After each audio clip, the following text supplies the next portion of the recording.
when people hear positive psychology, that suggests that there is...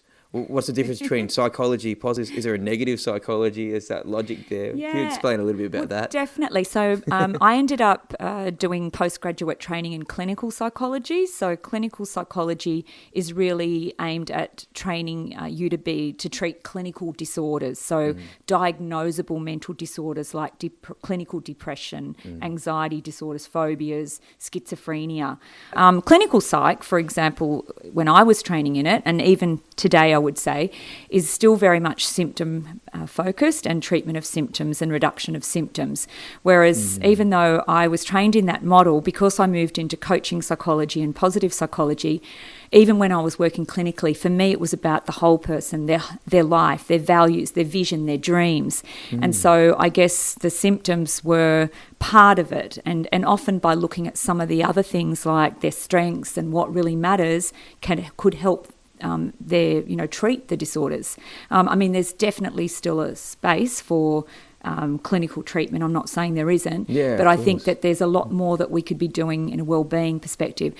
Since World War II, we had to treat disorders like post-traumatic stress disorder and depression and anxiety, and we've actually come a long way in being able to do that now. We're pretty successful overall in that.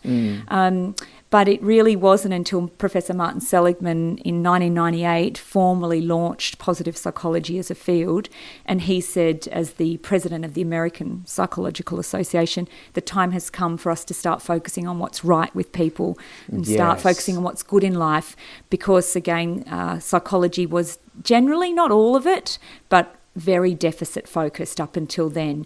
I also heard a fantastic academic say many years ago, when Positive Psych started, that his hope was that the term positive would be dropped eventually, and that just psychology would just be transformed. And we're actually hearing that now in positive education, where we're hearing that perhaps positive will be dropped and education will be transformed.